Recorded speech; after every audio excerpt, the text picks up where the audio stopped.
Papua New Guinea is a pretty interesting place geologically. It's delivered some of the largest copper and gold deposits on the planet, yet it remains really one of the true last exploration frontiers and remains very much unexplored.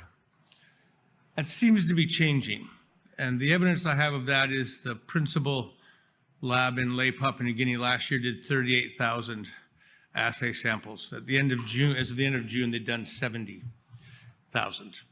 So the exploration world there is really taking off. Disclaimer, of course, as I mentioned, PNG has some of the best geology in the world. Along that trend, some of the largest, as I said, some of the largest gold copper mines of the world, Okteti, Proiger, Wafi-Gopu, Grasberg. We've got four projects studied on that trend. So the story is really simple in what we focus on. As Chen mentioned, K92 is quite the success story. 8 or 10 years ago, it was a $40, $50 million company. It's now $4 billion, producing 150,000 ounces with an expansion plan to go to 450,000 ounces. So the thesis for us is really simple. We own a really large portion of the ground that surrounds them. The mineralization continues, or the hypothesis was the mineralization continues. We think we've now proved it, and I'll demonstrate to you why in a minute. So again, just kind of give you a bit of the background here. In the pink is K92. Our land is actually closer to their processing plant than their own mine is. We're 1,500 meters away. K92 has done a really, really great job with the government, with the local communities, getting infrastructure built, and doing a lot of excellent geological work. They really did do the hard yards, and we're very happy to receive the benefit from that work. So we'll start with the project to the southwest of K92. It's a fully intact porphyry system, not weathered at all, with an epithermal gold vein system on top of it. We reckon the porphyry is about 300 to 350 meters deep. So we started with that, did the typical exploration work, soil sample, rock chipping, etc. So this is the whole area of Antanu. The yellow outlines are golden soils. Where it says grams per ton, etc. That's all channel sampling or trenching. I'll show you some trenches in a second, but in the Antanu Central area, we all got really excited. We did 1,100 meters of trenching over six different trenches, and found some pretty exciting mineralization. For example, 79 meters at 0.75 grams, within that 4 meters at 4.5, and the occasional sample at 9.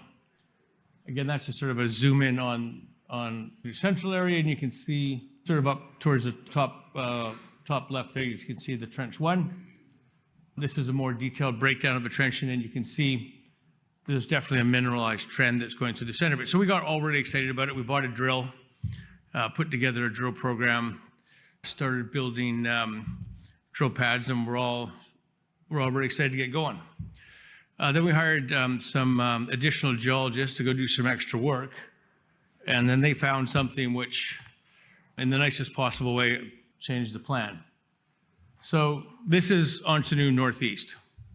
Again, the yellow and the blue outline are sort of mineralized from soils. Everything else is from channel samples or from trenches. And just take a second to look at some of these grades.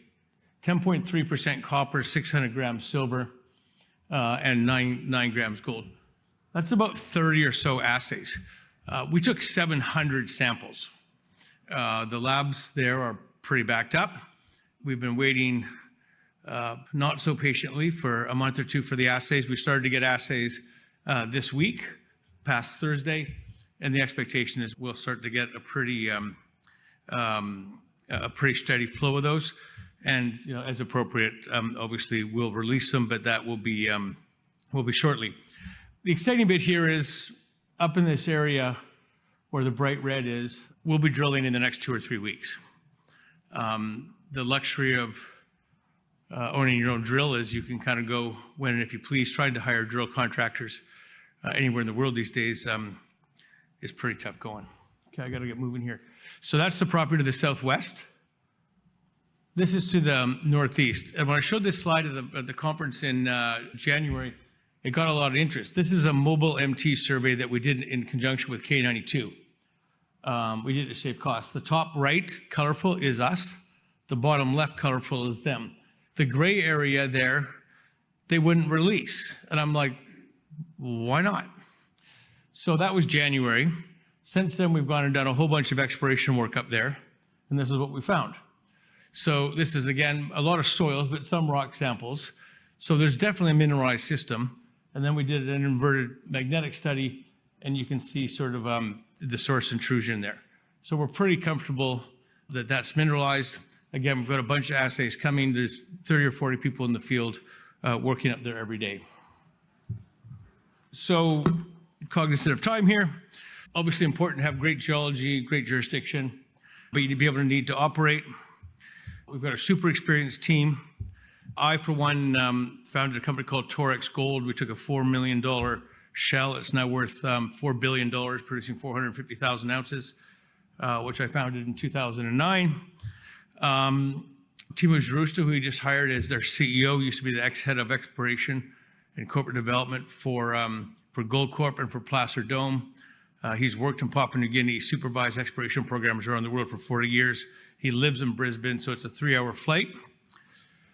Jeff Lawrence, another one of our directors, builds power plants for the federal government, so we've got excellent government relationships.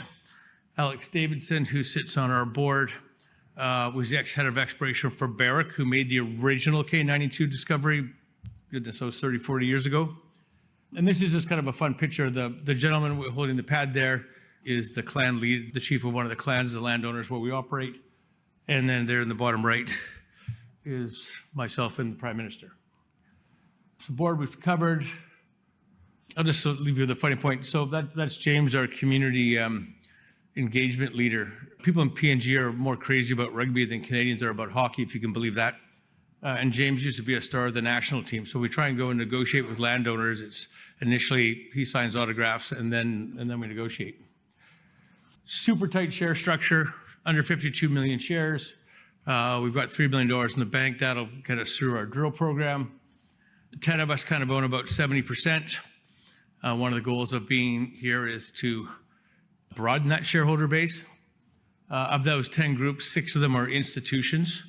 There's not a material investor in the company that's not either a mining executive or a specialized fund manager in the area. And again, here, just to finish up, if I was going to try and leave you with a message here, some of the best geology in the world. We've got 4 district scales properties, all of which will eventually become mines. The work we've done has discovered huge high grade at surface, good capital structure. We've done it before, and we're literally just about to start to release a slew of assays and begin drilling, which is the transition from we got an idea to an actual discovery. If I was going to really leave you with one thing, and I know you've seen a whole bunch of companies and a whole bunch of enthusiastic CEOs and people presenting, it's really simple. K92 10 years ago was a $50 million company. It's now $4 billion. We've got a large percentage of the mineralized ground surrounding them. We've proved it's mineralized, and now we're about to drill it. And right on 10 minutes. So I will leave you there, and thank you very much for your attention.